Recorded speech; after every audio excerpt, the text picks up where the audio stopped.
Hi friends, ఎలా ఉన్నారు? ఇదైతే మేము ఈరోజు పని చేయాల్సింది అనమాట. వర్క్ ఇదైతే పట్టీలు అనమాట. ఈ పట్టీలు సెంటర్ అయితే మార్క్ అయితే చేసుకున్నాం అనమాట. ఇగోండి, ఈయనైతే నిన్న చేశారనమాట. చూస్తున్నారా మేము ఎంత హైట్ లైన్స్ పని చేస్తున్నాం. మేము చాలా అయితే రిస్క్ అయితే తీసుకొని చేస్తుంటాం అనమాట. మీరు జాగ్రత్త చేసేటప్పుడు ప్రతి ఒక్కరు కూడా వర్కర్స్ ఇక్కడ 3 అయితే పట్టీలు పెట్టాలి దీని చుట్టూరు కూడా. మరి మీకు క్లియర్గా ఎక్స్ప్లెయిన్ చేస్తాను. ఈ పట్టీలు ముందుగా ఏం చేయాలంటే కాస్త ఉండ్రు కలుపుకోవాలి. ఉండ్రు కలుపుకొని దీనికైతే పూసుకోవాలన్నమాట. పవర్ ప్లాంట్లు కనిపిస్తున్నాయి మీకు, ఇదిగోండి 3 ఉన్నాయి. ఎస్సీసీ, జెంకో, గాయత్రి. ఇదిగోండి, ముందు జిగురుమాలు అయితే మనం కలుపుకొని కొట్టుకోవాల్సి ఉంటుంది. మందం ఎక్కువ కావాలనుకుంటే ఉండ్రు పోసి జిగురుమాలు కొట్టిన తర్వాత తడి పొడిసను కొట్టుకోవాలన్నమాట.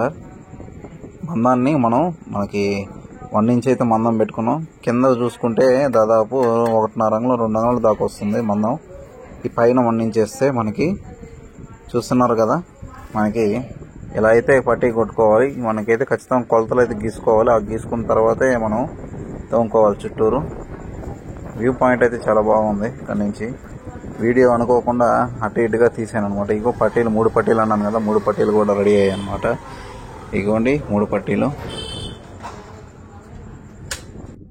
ఆ తర్వాత మనం సిమెంట్ అయితే పెట్టుకోవాలి. పడిపోకుండా ఉండాలంటే మీకు వీడియోలో చూపించినట్టే చేసుకోండి. మీకు పట్టీలు అయితే ఉంటాయి. మీకు క్లియర్గా తీసేదానికి వీడియోస్ ఇంకో మనిషి అయితే లేడు, అందుకనే మేము అయితే చూపిస్తున్నాను. మరి ఏమనుకోకండి. మీకు ఏమైనా కొత్తగా కావాలనుకుంటే ఇంట్రెస్టింగ్గా అడగండి. దాని గురించి అయితే మనం ట్రై చేద్దాం మన ఛానల్లో. ఓకే, చూసారా ఆల్రెడీ అట్ట పెట్టాము అనమాట పట్టీసు. దీన్ని కూడా ఇలాగే పెట్టాలి.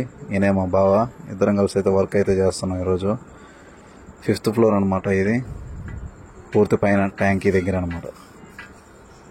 ఓకే, దీనికైతే 2 అంగుళాలు వెడల్పు అయితే పట్టీ అయితే కట్ చేసుకుంటున్నాం అనమాట. 1 ఇంచ్ మందంతో పట్టీలన్నీ కట్ చేసుకునే దానికి నీకు క్లియర్గా ఎక్స్ప్లెయిన్ చేస్తాను నెక్స్ట్ వీడియోలో. మనకి చేద్దాం అంటే ఏ తాపులు కావాలి, ఏ డూలిస్ తాపులు కూడా కావాలనేది. ఇది కట్ చేసుకున్నాం మనం. సో చూడండి మీరు కూడా.